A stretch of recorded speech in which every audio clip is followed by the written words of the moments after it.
موند، السلام عليكم. المهم هذه الندوة الصحفية جات في إطار العمليات اللي قام بها مؤخرا بنك المغرب لشراء سندات الخزينة في السوق الثانوية. يجب الإشارة أن حتى الآن بنك المغرب قام بجوج عمليات ديال الشراء، واحدة في 9 يناير وفي الثانية في 16 يناير. وقام بنك المغرب بشراء ما معدله واحد 16.2 مليار درهم خلال هذه العمليتين. هذه العمليات كيدخلوا في اطار الادوات ديال السياسه النقديه اللي متاحه لبنك المغرب، وهي في اطار العمليات الهيكليه اللي كتروم انها تضخ السيوله بصفه هيكليه في السوق، وكتدخل كذلك في اطار العمليات الهيكليه الاخرى اللي كنقوموا بها بحال عمليه ضخ السيوله لمده شهر او 3 اشهر. هذه العمليات خصو بالذكر سندات الخزينه قصيره الاجل اللي المده ديالها اللي باقا لها اقل من سنه، وتمت في زعما الشروط ديال هذه العمليه ان خصو يكونوا سندات الخزينه تم الإصدار ديالهم أكثر من شهر، يعني ماشي تم الإصدار ديالهم حديثا، وتم الشراء ديال هاد سندات الخزينة بالثمن ديال السوق. يعني الهدف ديالهم ماشي هو التأثير على السعر ديالهم في السوق أو خفض زعما النسبة ديالهم. أسباب النزول، نرجعوا لأسباب النزول، علاش قام بنك المغرب بهذه العملية؟ ما يخفاش عليكم ان كاين واحد لاحظنا واحد نقص في السيوله ديال سندات الخزينه، خصوصا نقص في الطلب. وباش حللنا اسباب هذا النقص في الطلب، لقينا ان الابناك كنوصلوا واحد النسبه، عندهم واحد عمليات احترازيه ان كيقوموا بتحديد السقف اللي ما يمكنوش يفوتوه بالنسبه لسندات الخزينه اللي يمكن يكون عندهم في المحافظ الاستثماريه ديالهم. وكذلك كان بعض التخوفات ديال المستثمرين بالنسبه للتطور ديال اسعار الفائده، حتى هذا ساهم في النقص ديال الطلب. ولكن من الاسباب الرئيسيه كان هذه القضيه ديال ان الابناك ما بقاش عندهم امكانيه باش يزيدوا سندات الخزينه في المحافظ الاستثماريه ديالهم. ولقينا في واحد الحل ان في اطار زعما كيفاش نحلوا هذا المشكل ديال السيوله النقديه بلا ما ناثروا على السياسه النقديه ونحافظوا على الاستقلاليه ديال بنك المغرب. ولقينا كاينه هذه الاداه اللي كاينه في الادوات المتاحه لبنك المغرب، هي هذه القضيه ديال الشراء ديال سندات الخزينه في السوق الثانويه ثمن السوق دون تاثير على السياسه النقديه ديال بنك المغرب. لان كما كتعرفوا ان بنك المغرب رقم في خلال الاجتماعين الاخيرين برفع سعر الفائده. ما يمكنش حنا نقوموا بعمليات اللي يكونوا معاكسه لهذه، لان باش ناثروا على سعر الفائده ديال سندات الخزينه. ولاحظنا ان بعض المنابر الاعلاميه قاموا بالموازاه ديال هذه العمليه مع العمليات اللي كيقوموا بها بعض البنوك المركزيه اللي كتسمى بالتسيير الكمي او اسوبليسمون كونتيتاتيف. بغيت نشير ان الفرق بين العمليات اللي قمنا بهم وهذوك العمليات اللي قاموا بهم البنوك المركزيه الاخرى، ان هذيك العمليات ديال التسيير الكمي كتتم في واحد الاطار اللي كيشمل زعما كيهدف لشراء سندات الخزينه اللي المده ديالها طويله، وكيكون الهدف زعما الرفع من ضخ السيوله بصفه زعما بكميه هائله في السوق. وكتكون باش كيكون بحال دابا بالبنوك المركزيه اللي في الدول المتقدمه قاموا بهذا الشيء باش كانت اسعار الفائده منخفضه جدا، وكان سعر الفائده المرجعي ديالهم وصل لنسبه الصفر، يعني ما بقاش عندهم المجال باش يزيدوا يهبطوا سعر الفائده. وقاموا بهذه العمليات باش يحاولوا يرفعوا من التضخم. ودابا لاحظتوا ان جميع البنوك المركزيه في هذه الدول المتقدمه، لان كلهم بداوا واحد رفع اسعار الفائده ديالهم، انهم وقفوا كاع هاد البرامج وبداو كينقصوا من نسبه الاصول ديالهم. حنا بالنسبه للبنك المغرب، حنا باش قمنا بهذه العمليه، باش حنا استعملنا هذه الاداه، راه ان دارت هذه الاداه دون التاثير على نسبه السيوله العامه في السوق، ان نسبه السيوله في العامه في السوق راه بقات هي غير ما كان بلاص ما نستعملوا الاداه اللي كنا كنستعملوا الاداه الاساسيه هي ضخ السيوله عن طريق كل 7 ايام كندخل السيوله، خفضنا من هذوك الادوات ديال 7 ايام وعوضناها بهذه الاداه. وحنا الفرق عاود كذلك بالنسبه لهذه البرامج هو ان حنا شرينا غير الاصول سندات الخزينه القصيره الامد، بينما هذوك البرامج الاخرى كانت دائما طويله الامد. ثالث اختلاف، حنا هذا البرنامج هذه الاداه حددنا لها واحد السقف اللي هو ما يتجاوز 25 مليار ديال الدرهم. علاش هاد 25 مليار ديال الدرهم؟ حنا شفنا التوقعات ديالنا بالنسبه للعجز السيوله اللي غيكون للسنتين المقبلتين، لقيناه يعني كيدور بين 90 حتى 100 مليار درهم. كاين عندنا واحد الادوات اللي كنستعملوهم لتشجيع البنوك على ان يعطيو قروض المقاولات وخاصه المقاولات الصغرى، بغينا نحافظوا على هذه البرامج. اذا قدرنا ان 25 مليار هو المبلغ ولا الحد السقف العالي زعما الاعلى اللي يمكننا نقوموا به بلا ما ناثروا على البرامج الاخرى، ويبقى السياسه النقديه زعما باقي بنك المغرب عنده الادوات باش ياثر على اسعار الفائده. ولا لاحظتوا ان من قبل القيام بهذه العمليه يعني في 4 يناير كان حجم ديال الاداه اللي هي 7 ايام كان تقريبا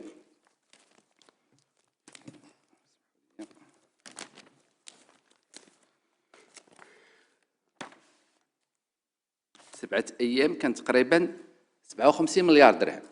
دابا حاليا راه كاين 43 مليار درهم، يعني واحد الانخفاض ديال تقريبا 14 مليار درهم. حنا العمليات اللي قمنا بهم هو 16 كومبونسا. علاش كيكون الفرق؟ لان كاين عاود واحد العوامل اخرى كتاثر على السيوله، ملي منها ارتفاع السيوله النقديه يعني لا سيركولاسيون د لا موني فيدوسيير. ولاحظتوا جلوبالمون يعني كاع الاموال المضخه من طرف بنك المغرب راه تقريبا 105 مليار حاليا، مقارنه مع 103 مليار قبل ما نقوموا بهذه العمليات. اما لا جينا نديروا المقارنه ديال هذه البرامج مع هذوك البرامج ديال التسيير الكمي، راه كان الاصول ديال البنوك المركزيه اللي قاموا بهذه العمليات بحال البنك اليابان ولا البنك الفيدرالي الامريكي ولا البنك الاوروبي، راه الاصول ديالهم ضعفات 4 المرات حتى 8 المرات.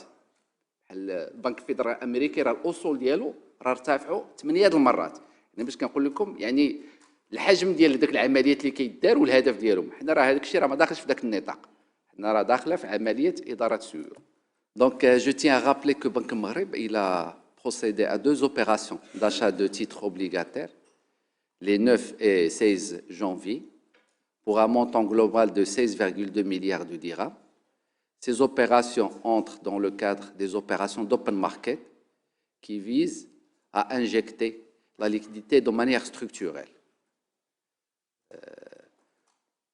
Donc, ces opérations, ils ont porté sur l'achat de bons du Trésor à très court terme. Ils ont été effectués au prix du marché. La maturité moyenne des bons du Trésor achetés tourne autour de 6 mois.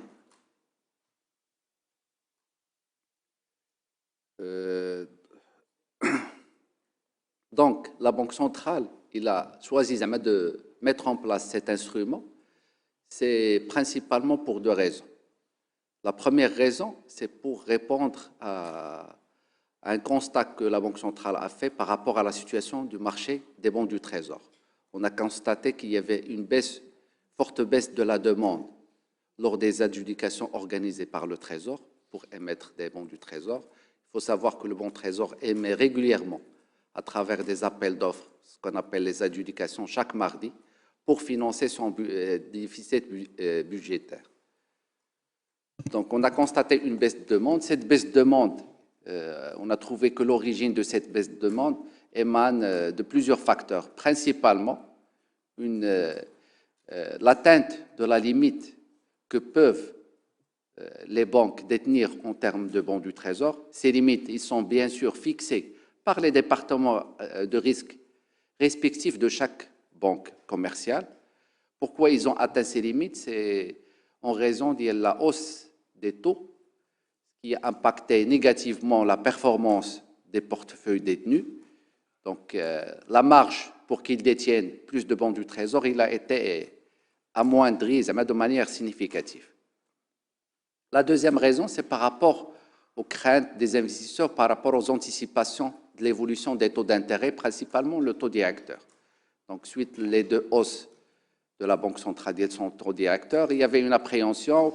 La plupart des investisseurs, ils n'ont pas de visibilité par rapport à l'évolution future des taux.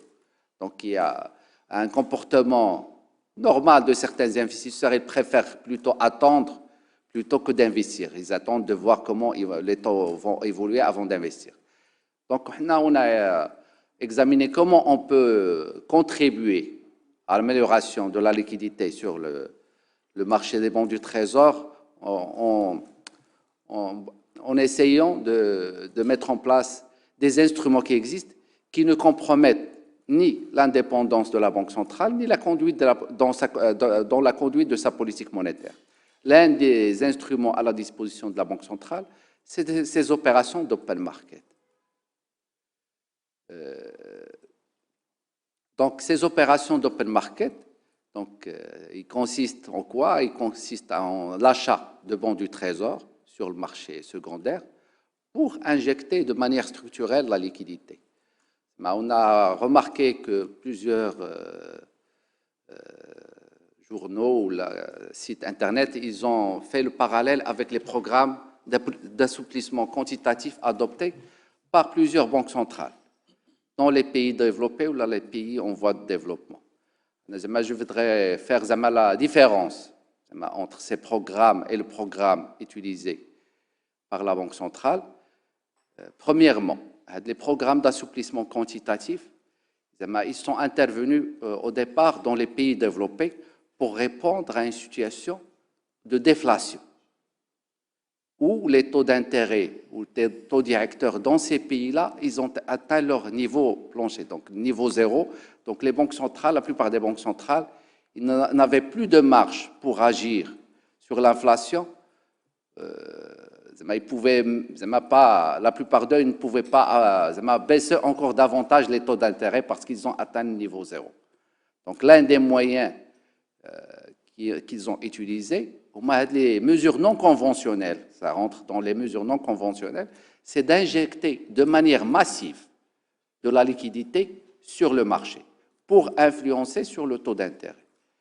Donc, ils ont mis ce qu'on appelle aussi des programmes d'achat d'actifs.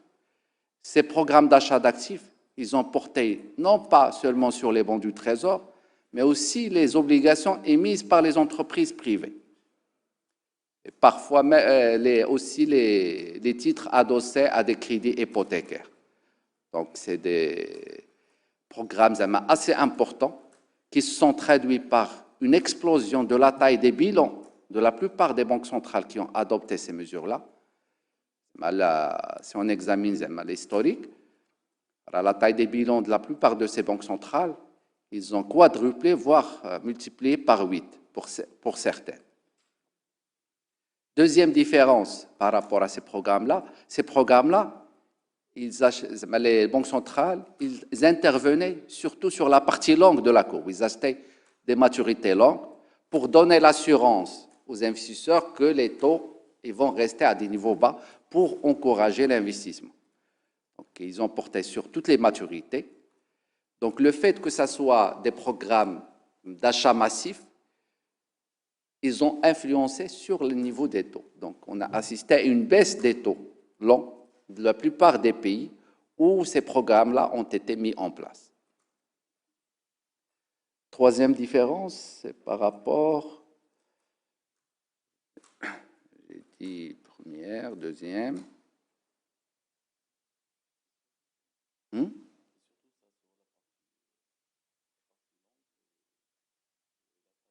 La taille.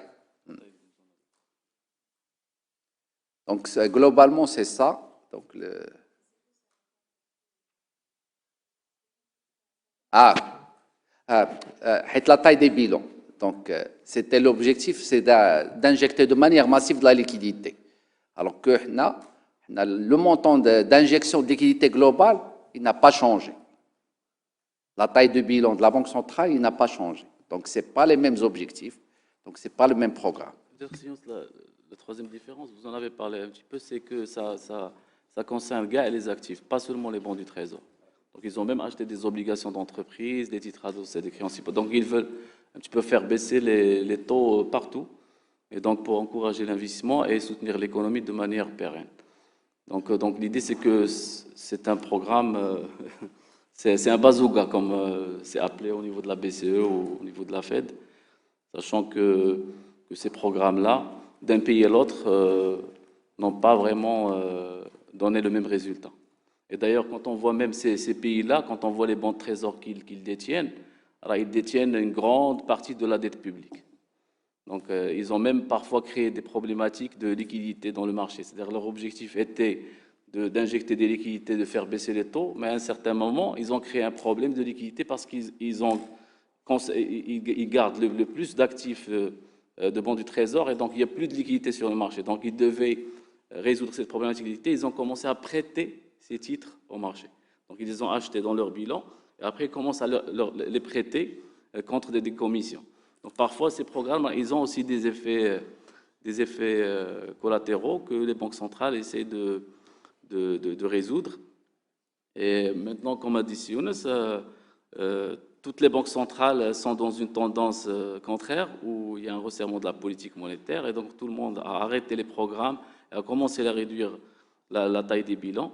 Et donc, l'idée, c'est qu'il n'y a aucune raison que des achats de bons du Trésor soient interprétés comme une façon de soutenir l'économie ou de soutenir le Trésor ou de faire baisser les taux, parce que c'est vraiment contradictoire. Donc, on a même entendu quelques interprétations de la planche à billets, des choses comme ça. Je pense qu'on est loin de ça. Et moi, je vais parler un petit peu juste théoriquement, parce que déjà, pour parler de financement monétaire aux planches à billets, le fait d'acheter, parce qu'il y a un grand débat au niveau international.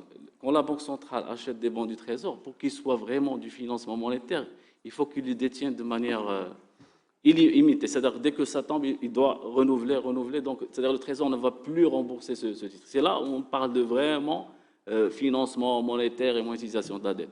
Mais quand on achète des titres de 2 mois ou 3 mois qui tombent dans 2 ou 3 mois, il n'y a pas de financement monétaire.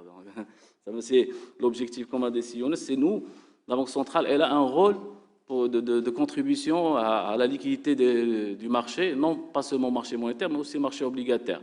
Et donc, quand on a vu un petit peu ce constat sur le marché des bons du Trésor, on s'est dit, voilà, donc la Banque centrale pourrait aussi faire un geste pour aider un petit peu, contribuer, moi je dirais contribuer à améliorer la liquidité. Ce n'est pas la résolution de tous les problèmes, mais on a vu quand même qu'en faisant ces opérations, on a vu la demande revenir sur les adjudications. Donc, on voyait les 2 dernières séances d'adjudication.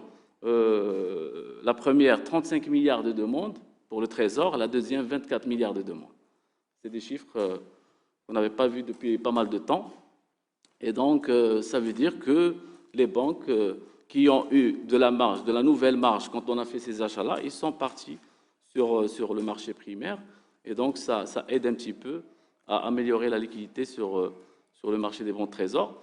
Et pour la première raison dont tu as parlé, Sioune, c'est le déficit de liquidité bancaire qui est structurel. Ça fait des années que ce déficit-là augmente chaque année. Même après la baisse du taux de la réserve obligatoire à 0, à chaque fois, on voit un petit peu le déficit augmenter. C'est surtout lié à l'augmentation tendancielle de la circulation fiduciaire, qui, d'ailleurs, chaque année, on a commencé à avoir des taux de croissance minimum de 6%. Et cette année, on a même un taux de croissance en 2022 de 10%. Et ça, c'est ce qui justifie principalement cette hausse du déficit de liquidité bancaire. Et donc, l'idée, c'est au lieu d'avoir des opérations d'avance à 7 jours, à 1 mois, qui sont très importantes, qui dépassent les 100 milliards, pourquoi ne pas utiliser un instrument qui existe déjà dans l'arsenal de la Banque centrale? D'ailleurs, je vous invite à lire la décision de M. Louali relative aux instruments de politique monétaire et aussi la lettre circulaire relative aux instruments de politique monétaire. Et vous allez voir que cet instrument, il est classé dans la partie opérations structurelles, ce qu'on appelle les opérations structurelles, parce que ça agit sur la liquidité de manière structurelle. Vous allez voir que c'est une opération qui existait déjà et qui a été activée par la Banque centrale. Donc, il n'y a pas de nouveauté, il n'y a pas de... Donc, c'est une opération très normale. Et d'ailleurs, la Fed, pour agir sur la liquidité, elle fait plus des opérations d'open market ou des opérations structurelles. La Fed ne fait pas des avances à 7 jours, elle a des avances à un mois. Elle achète et vend des bons de trésor. Avant la crise financière 2008, c'est comme ça que la Fed gérait la liquidité. Donc, le fait que la Banque centrale achète ou la vend des bons du trésor sur le marché secondaire, ça n'a rien à voir avec le fait qu'il y a un financement monétaire, la planche à billets. Donc l'idée, c'est vraiment de clarifier ça. On a vu même des articles qui parlaient le QE de la Banque centrale stimule le MASI, donc des choses comme ça qui n'ont rien à voir avec la réalité, et venant quand même d'analystes actions. Donc moi, je pense que c'est trop fort de pousser et de parler de QE. Parce que QE, c'est derrière nous, d'ailleurs. Même les banques centrales n'en parlent plus. Maintenant, on est dans un combat contre l'inflation. On ne peut pas parler de QE. Et je pense que la Banque de Maghreb, elle ne va pas être, comme on dit nous, derrière la courbe ou behind the curve. C'est-à-dire qu'après coup, on vient, on lance le QE parce que les autres, ils l'ont fait. Donc, ce n'est pas ça. En fait, l'idée, c'est une opération normale qui existe déjà dans l'arsenal de la Banque centrale. D'ailleurs, comme a indiqué Younes, vous pouvez voir les chiffres. Avant ces opérations, on était autour de 103 milliards. Aujourd'hui, on est autour de 105 milliards. Donc, tout ce qui a été fait via ces achats de bons trésors a été réduit de la demande des banques pour les avances à 7 jours, à 1 mois, à 3 mois. Donc, vraiment, on a une baisse de 13 milliards sur les avances, tout confondu, le 7 jours, le 1 mois et tout ça. Contre 16 milliards d'achats. Les 3 milliards, c'est normal parce que toutes choses étant égales par ailleurs, on va pas, il y a d'autres facteurs qui impactent. Il y a la fiduciaire, la circulation fiduciaire, le déficit il augmente et donc les banques ils viennent demander plus. Donc c'est-à-dire toutes choses étant égales par ailleurs, les 16 milliards injectés vaut réduction de 16 milliards pour les avances à 7 jours, à 1 mois et à 3 mois. Donc c'est ça en fait l'idée.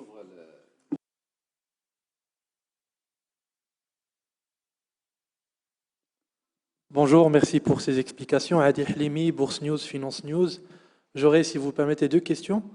La première, les tombées du Trésor, si le papier chez Banque Al-Maghreb, est-ce que le Trésor rembourse absolument ou est-ce que vous pouvez lui accorder des délais pour rembourser si le papier est chez vous? La deuxième, vous avez bien liquéfié la partie courte de la courbe, mais on voit que sur le primaire, le Trésor n'arrive toujours pas à bien se financer sur le long terme. Est-ce que Banque Al-Maghreb est concerné par ce sujet? Autrement dit, est-ce que vous seriez apte à allonger la maturité du papier que vous achetez? Merci. Donc, par rapport à la première question, comme tout investisseur, détenteur d'éléments du Trésor, d'ailleurs, c'est la Banque centrale qui est l'agent qui est chargé de payer les intérêts en prélevant le compte de la trésorerie générale. On a un mandat pour... C'est la Banque centrale qui paye les détenteurs d'éléments du Trésor pour le coupon et pour l'échéance, en prélevant sur le compte du Trésor. On va se servir directement, c'est pour tout bon du Trésor. Et s'il n'y a pas de paiement, c'est un incident de défaut de paiement. Le Trésor, il paye toutes ces échéances. Deuxième question, par rapport à la liquidité, comme j'ai dit tout à l'heure, c'est l'objectif. C'est pour ramener la demande. La ramener où? C'est des préférences des investisseurs. Donc, l'objectif d'IENA, il est atteint par rapport à ramener la demande. Comme on a dit, on a assisté à des adjus où il y avait à peine 2 ou 3 milliards de demandes, à des montants de 35, 23 milliards. C'est l'objectif principal. Par rapport à la préférence des investisseurs, c'est par rapport à leur anticipation. D'ailleurs, le Trésor, il tient compte des besoins des investisseurs. C'est pour ça qu'il a lancé les émissions à taux variable. C'est l'un des moyens pour répondre aux craintes des investisseurs qui ont des craintes par rapport à l'augmentation des taux. Donc, s'il a un bon de Trésor à taux variable, il a une protection. Où le Trésor, il va même aller au-delà, par rapport à il a émis le premier bon indexé sur des bons du Trésor à 52 semaines ou un an. D'abord, il va émettre des bons du Trésor indexés sur du 13 semaines ou les 26 semaines, qui répondent plus les craintes des opérateurs par rapport à un risque d'augmentation des taux directeurs. Comme vous le savez, les réunions de la Banque centrale sont trimestrielles. Donc, un des moyens pour apaiser les craintes, pour attirer la demande des investisseurs pour qu'ils reviennent sur la partie longue, c'est les émissions. Là, déjà la première émission, ils vont lancer bientôt. Les dernières adjudications, ما كانش فيهم هادو لي اندكسي. لا ودابا تيجيو لي اندكسي وغتشوف لا دوموند عاود غترجع في هادو.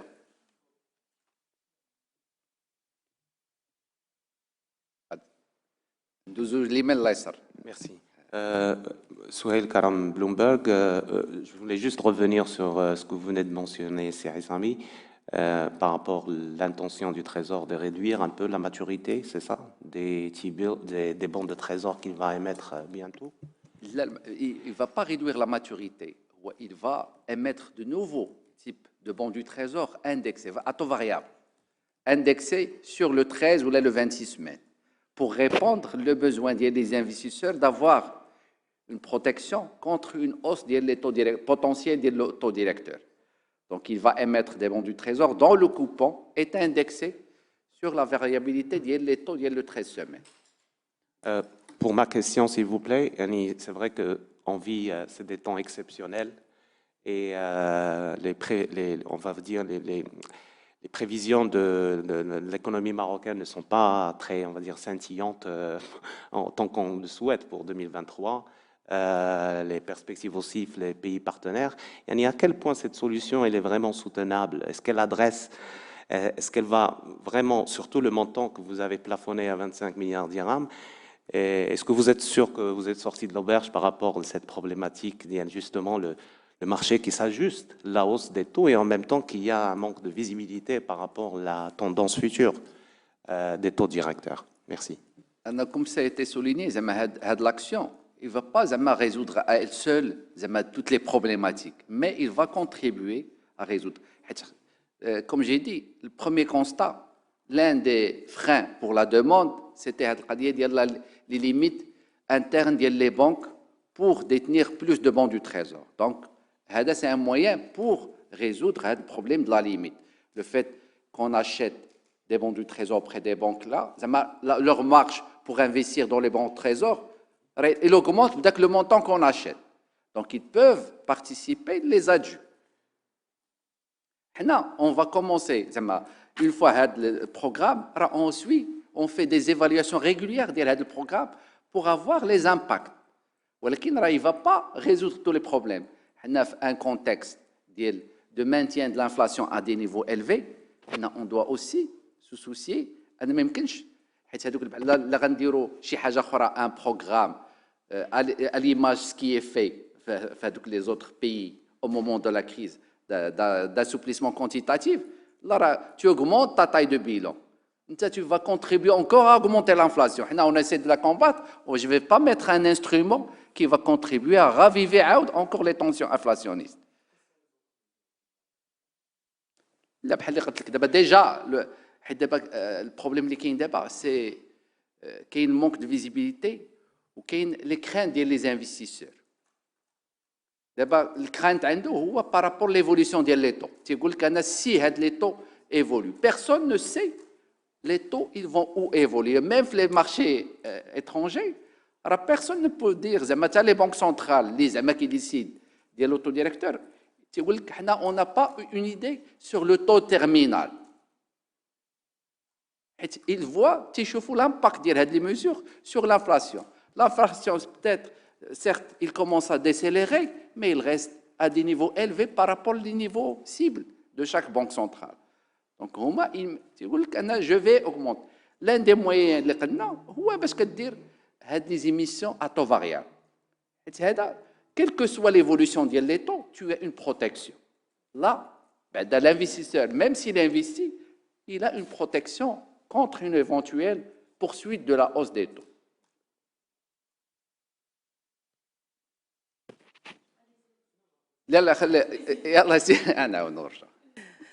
Bonjour, Hayat Gherbaoui de Média 24. Alors, en fait, vous avez parlé d'un plafond de 25 milliards de dirhams. Du coup, ma question, Banque al Maghrib va continuer les appels d'offres jusqu'à atteindre ce plafond. Donc, on va, durant les prochaines semaines, chaque lundi, on aura un appel d'offres. Ça, c'est ma première question. Ma deuxième question, justement, j'aimerais bien savoir pourquoi au niveau de du premier appel d'offres, on a eu quand même 16 milliards qui ont été rachetés. La deuxième, on a eu juste 1 milliard. Pourquoi il y a eu ce grand décalage sur les montants? Juste avoir une petite explication si c'est possible. Ma troisième question, si vous permettez, c'est un outil effectivement qui fait partie de l'arsenal de Banque al Maghrib, mais de mémoire courte peut-être, on n'a jamais vu Banque al Maghrib l'utiliser. Donc je ne sais pas, est-ce que c'est la première fois que cet outil est utilisé ou pas? S'il a été utilisé par le passé, j'aimerais bien savoir quand et où et dans quel contexte, que c'était dans un contexte similaire ou pas. Voilà, merci. Donc par rapport à la première question, le plafond, on va continuer tant qu'il y a de la demande. Dans tous les programmes, la première opération, qui est l'engouement. Comme vous l'avez remarqué, on a satisfait la totalité de la demande. Dans la limite, tant que c'est inférieur à 25, on satisfait la totalité. Donc, le plus gros, j'ai fait la première opération. Au fur et à mesure. Un autre point que je n'ai pas cité, c'est que les banques qui participent, quand on a lancé le programme, on a communiqué avec eux pour qu'ils s'engagent. Les montants injectés, ils doivent être réinjectés dans les adus. C'est une condition. Si on injecte, on ne répond pas à l'objectif fixé dans le programme. Ok, les banques, ça dépend aussi des banques. On qui en fonction des achats les sur le marché primaire. Est-ce que vous l'avez remarqué, la demande, il a explosé dans la première séance d'adju, alors que le montant satisfait par rapport à la demande est resté faible. Donc, pour répondre à l'engagement, une fois ils atteignent l'engagement, ils vont venir vendre d'autres titres. On va le continuer à le faire jusqu'à atteindre le plafond.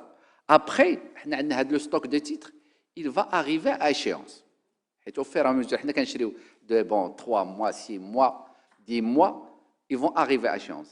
On va faire des évaluations régulières pour voir les conditions qui ont motivé la mise en place de ce programme. Ils sont toujours là pour renouveler ou là. Troisième question. Historiquement, une fois dans les années 2000, c'était aussi dans le cadre de l'injection de manière structurelle de la liquidité.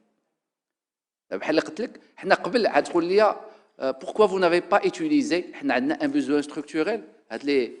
Les dernières années, on a un besoin structurel de liquidité. On pouvait l'utiliser auparavant. Mais le problème, c'est que les banques n'avaient pas de titres à vendre. Ils ne voulaient pas vendre des titres qu'ils détenaient. Là, le contexte a changé. Il y a la volonté aussi des banques de vendre des titres. Pour réaliser l'opération, pour que ça soit réussi, c'est la demande et l'offre. Si vous permettez justement pour rebondir sur ça, le fait d'avoir racheté les montants de chez les banques, est-ce que c'est aussi une manière de réduire un peu les pertes du secteur bancaire sur les bons de trésor suite à l'évolution de la courbe des taux? Les achats, ils ont porté sur le très court terme. Ils ont été effectués au taux du marché. Donc, le taux de marché, il a déjà enregistré. D'ailleurs, depuis les interventions, la partie très courte, les taux ils sont restés stables. Donc, ils n'ont aucun gain. Ils ne vont pas gagner, ils ne vont pas réduire l'impact S'ils veulent réduire l'impact sur leurs résultats, ils doivent vendre du long terme. Là, oui. Mais par rapport à la partie très courte, il est insensible. Même s'il y a une hausse, s'il y a une hausse importante des taux sur la partie très courte, plus on s'approche de la maturité des titres, plus le titre devient insensible à la variation des taux. Donc même s'il y a hausse, l'impact il est minime. Je n'ai pas de l'impact. Pour le moment, il n'y a pas de hausse des taux par rapport aux niveaux auxquels on a acheté. Les titres qu'on détient, ils sont valorisés marché dans le bilan de la banque. Je vais aller plus. Les titres, ils génèrent du gain pour la banque. Pourquoi? Le taux directeur, il est à combien d'abord? À 2,5. Combien on a acheté les titres? À 3,30. J'ai injecté de la liquidité à un taux supérieur à mon taux directeur. Ça génère du revenu supplémentaire pour la banque. Ou comme ils vont arriver à échéance l'année 2023, même s'il y a hausse, de l'impact minime, quand ils vont arriver, tu vas réaliser le taux de rendement auquel tu as acheté. Nous avons une autre question?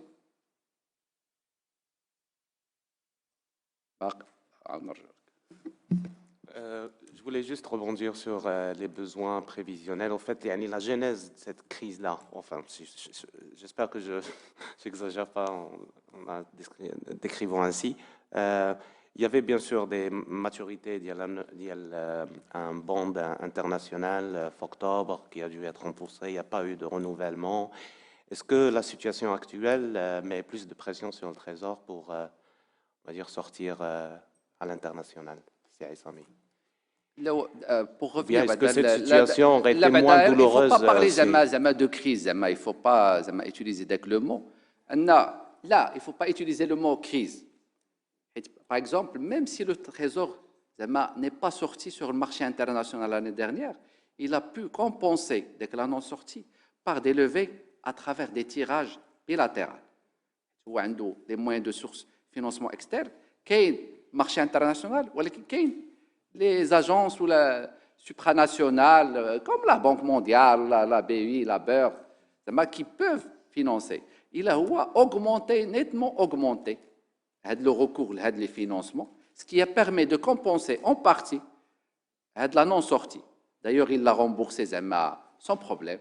Les annonces qu'il nous a communiquées, il compte émettre, l'année 2023, il compte recourir au marché international. Il faut savoir que le contexte du marché international il est caractérisé par une forte volatilité. Donc, le Trésor il fait toujours un arbitrage entre financement interne et externe pour décider de sortie ou pas. Heureusement, depuis la fin de l'année et jusqu'à présent, les spreads de rendement de la dette extérieure du Maroc ils se sont nettement améliorés. Ils reflètent plus une notation de crédit d'investment grade. Le spread il est comparable aux pays qui ont un investment grade, alors que on n'a pas cette notation. Il jouit d'une grande confiance des investisseurs étrangers. Si vous analysez l'évolution du spread de rendement de la dette marocaine, il s'est nettement amélioré. Pour ajouter par rapport aux tirages extérieurs, pour donner un chiffre, le Trésor il a levé à peu près 30 milliards de dirhams sur l'année, contre 40 milliards qui est un plafond de la loi de finances. Donc, il n'y a pas de problème. Il n'est pas tenu de faire les 40 milliards. Toujours la loi de finances, quand elle parle de 40 ou de 60, c'est un plafond. Et tenant compte des conditions de marché, des arbitrages et tout ça. Donc déjà 30 sur 40, je pense que côté financement extérieur, il n'y a pas de souci pour le Trésor. D'ailleurs, les avoirs extérieurs, ils sont en augmentation par rapport à la fin de l'année dernière. Même en ne recourant pas le marché international pour le financement. كنفاوي عبد الواحد جريدة الصباح. سي سامي انا بغيت شي توضيحات حول الطريقه ديال التمويل ديال هذه المقتنيات ديال سندات الخزينه كيفاش كيمولها بنك المغرب. لا دابا حنا ما كنمولوش دابا حنا كنشريو كتشري باش كتشري داك لا حيت هو ما تقولش تمويل. التمويل هي غنعطيه فينونسمون، يعني غنعطيه شي كريدي. لا نو. تمويل عمليات الشراء، فهمتي؟ كيفاش غنمولها ديال لاشا ديال لي بون تريزور. دابا التمويل اي عمليه بحال دابا كتقوم بها بنك المغرب، شرات واحد السندات، الكري لا موني، خلقات العمله، خلقات النقد، هي بارك، ولكن كرياسيون. ولكن شنو درت انا مقابل؟ راه نقصت من الدفعات ديال 7 ايام، يعني خلقت النقد وحيدت النقد. 105 انا قلت لك شحال الفرق؟ جوج. شحال حنا انجكتينا؟ 16. علاش الفرق؟ حيت كاين عوامل اخرى كتاثر على السيوله. شنو هما العوامل الاخرى؟ دابا لا ارتفعت النقد، السيركولاسيون مونوفيدوسيير، لا ارتفعت كدير واحد بونكسيون دو ليكيديتي، راه هذاك هو اللي دار داك جوج. زين. اما لا كنا حنا درنا خلق خصنا يطلع 16. مفهومه؟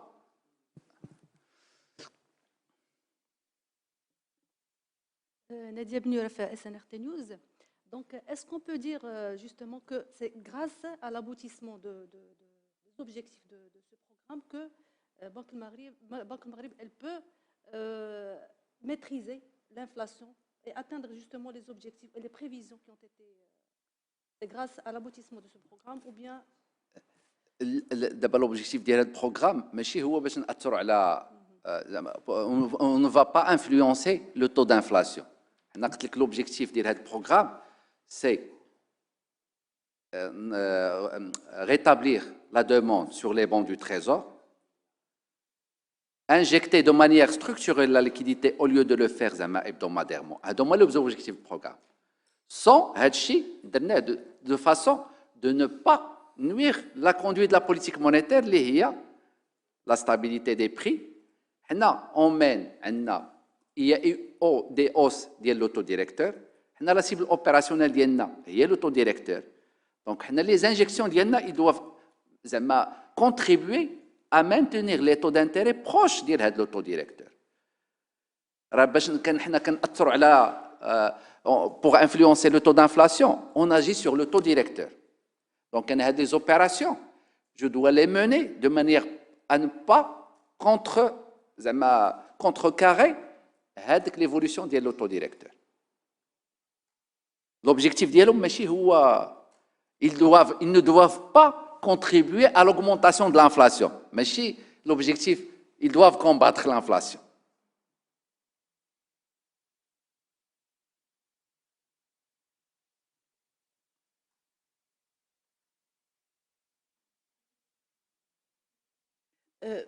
Peut-être une question qui est revenue sur les explications, c'est par rapport à la problématique structurelle de liquidité du secteur bancaire qui est liée justement à l'augmentation structurelle du cash. Donc, j'aimerais bien savoir aujourd'hui cette problématique, quel rôle elle joue. Est-ce que parce que cette problématique, elle est toujours là. Donc, c'est pas ça qui a forcément poussé Banque Maghreb à utiliser cet instrument.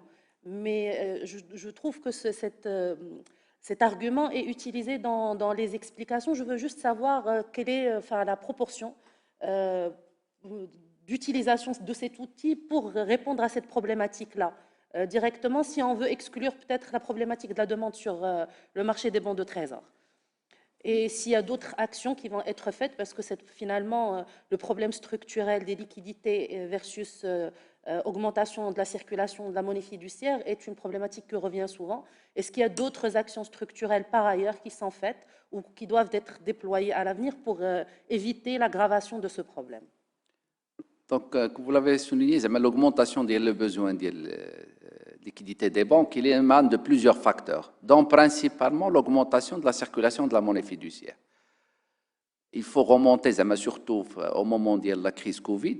Là, on a enregistré un saut significatif de la circulation de monnaie fiduciaire. Dans un contexte de crise, il y a des craintes. La plupart des gens, le premier comportement qu'ils font, ils sortent du cash. Malheureusement, les sorties importantes et massives qu'on a enregistrées en 2020, Il n'y a pas eu un retour les montants qui ont été sortis. 2021, on a assisté à une augmentation normale de la circulation fiduciaire. Cette année, l'année dernière, on a eu le retour à le niveau de l'augmentation, ils ont atteint les 10%. Là, on est en train d'analyser les origines de l'augmentation, mais les premiers éléments qui peuvent expliquer cette augmentation, ils émanent, certes, de l'augmentation des prix. Parce qu'il y a une augmentation de l'inflation, nécessairement aussi il y aura une augmentation le cash. Il y a aussi augmentation des transferts des Marocains résidant à l'étranger et des recettes touristiques. Une grande partie des transferts, c'est des transferts, même s'ils se font à travers le canal électronique, ou les bénéficiaires, ils tirent du cash. On a assisté les 2 dernières années à des montants importants. On va dépasser les 100 milliards cette année. Donc, tout ça, tous ces facteurs, ils contribuent. Donc, la Banque centrale, il mène plusieurs stratégies pour réduire la circulation de la monnaie fiduciaire. Il y a la stratégie du mobile banking. On travaille actuellement sur la monnaie digitale. Mais la stratégie mobile banking, on est confronté encore à des difficultés culturelles. Les gens, ce n'est pas du jour au lendemain qu'on va les convaincre de changer de mode. Il y a aussi la part de l'informel dans notre économie. Tout ça, contribue le maintien des aides. Mais on agit sur différents fronts pour essayer de réduire l'impact de l'augmentation.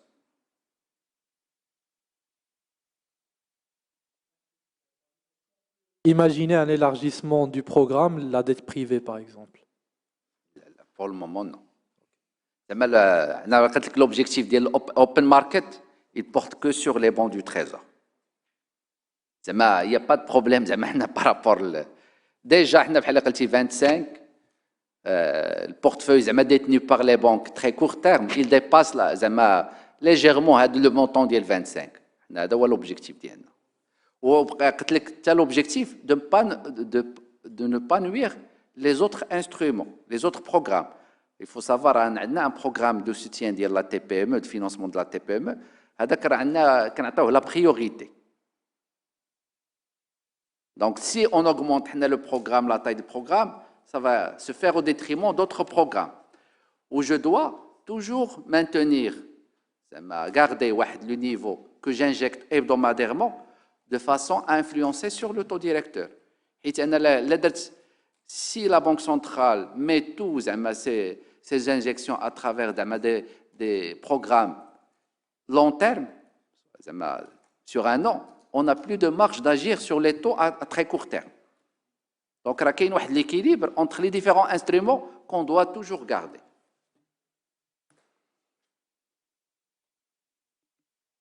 Bonjour, Saïd Naoumi du journal Le Matin. Moi, j'aimerais juste avoir une petite précision. Vous avez parlé tout à l'heure de limite de détention des bons de trésor par le secteur bancaire. Moi, j'aimerais savoir, de la limite en nombre, justement, en nombre de bons de trésor et en montant. Merci. Les banques, même au niveau de la Banque centrale, pour les portefeuilles d'investissement qu'ils détiennent, les directions de risque ou les départements de risque, ils fixent une limite des portefeuilles que la banque peut détenir en fonction de la volatilité des actifs qu'ils détiennent. Et s'il y a un risque que ces actifs perdent de la valeur, on a un budget risque de temps. Je peux tolérer de perdre sur ce portefeuille le montant donné. En fonction de la volatilité des actifs, il détermine la taille que la banque peut détenir. Donc, chaque banque, par rapport à une perte, il va venir en déduction des fonds propres de la banque, ce qui va influencer ses ratios de liquidité ou ses ratios prudentiels. Donc, il n'a pas intérêt donc il doit calibrer les portefeuilles qu'il détient de manière à garder une position saine. Donc chaque banque, en fonction de la taille de ses fonds propres, en fonction des activités que la banque exerce, détermine la taille maximale du portefeuille qu'il peut détenir. Ce n'est pas en nombre, c'est en termes de montant et de duration de la sensibilité du portefeuille, l'évolution des taux. Dans le cas de la banque du trésor, qui dit que la taille par rapport à la sensibilité, un moyen pour mesurer la sensibilité des actifs détenus, c'est la duration. C'est la variation de la valeur des actifs s'il y a une hausse des taux de temps. Amil Qadiri, la vie économique. Juste une question pour que je comprenne bien. Vous dites les banques ont atteint la limite dans leur portefeuille en banque du trésor. S'ils ont atteint cette limite, c'est qu'ils n'arrivaient pas à les vendre sur le second. C'est que personne n'en voulait au prix qu'il y avait sur le secondaire. C'est bien ça? Là, c'est pas bien ça. S'il vous plaît, juste. Je vais expliquer. S'il vous plaît. J'ai dit certaines banques, mais chez toutes les banques, toute la banque, la plupart. D'abord, quand la plupart, ils ont atteint la limite. S'ils veulent vendre, ils vont vendre à d'autres banques. Là, les banques ont atteint la limite. Qui va acheter? Ce n'est pas un problème de niveau de taux. D'ailleurs, pour comprendre le niveau, pourquoi les adjus ils s'effectuent à des niveaux proches de ce niveau c'est le niveau de marché. Ils n'arrivaient pas à vendre parce que la plupart des autres banques, ils étaient dans la même situation. Là, on a la limite. Est-ce que tu vas me vendre? Je ne peux plus acquérir. Donc, on a absorbé l'excédent, comme la marge. On l'a fait au taux de marché. Wesh, les taux, ils ont bougé entre-temps? Non. C'est clair? Je crois qu'on a fait le tour. Là-bas. Kenza Aziouzi pour les échos. En fait, j'aimerais rebondir et revenir sur le bug qui a surgi autour de la cotation du dirham. J'aimerais que vous expliquiez cela, si vous permettez, et que vous nous parliez plus des actions menées par BAM en ce sens, et comment justement faire pour éviter que ça se reproduise. C'est hors sujet. Comme ça a été communiqué, la cotation du dirham, l'incident, on ne peut pas maîtriser ce qu'il y a sur la toile. Tout le monde peut mettre un site ou mettre les données dessus. Ce qu'on peut communiquer, la seule source officielle par rapport au cours de change, c'est le site de Banque Maghreb, où là, les sites, les plateformes électroniques où on traite les devises, ou les deux principales plateformes, Bloomberg ou Refinitiv, ou pendant les heures d'ouverture le dirham. Alors le dirham, c'est une monnaie non convertible. Il est traité sur le marché marocain. Une plage horaire bien définie. Moi, les plages horaires d'ouverture des banques. S'il y a une information concernant le changement du régime de change, premièrement, tout changement de régime de change, c'est une décision du gouvernement. C'est qu'on a un communiqué du ministère des Finances. Ou s'il y a un changement, il va être répercuté sur le site du ministère des Finances, sur le site de banque. Ou il n'y a aucun élément qui va justifier. D'abord, c'est un site internet où ce n'est pas la première fois qu'il y a des écarts très faibles. Cette fois-ci, vous allez remarquer, à partir de 6h20, il y a un saut. Le site, ce n'est pas des sources fiables. La seule source fiable, c'est le site de Banque Maghreb. Vous savez le cours de change, ou là, à la rigueur, tu as les sites des banques, le cours de change, il n'a pas changé.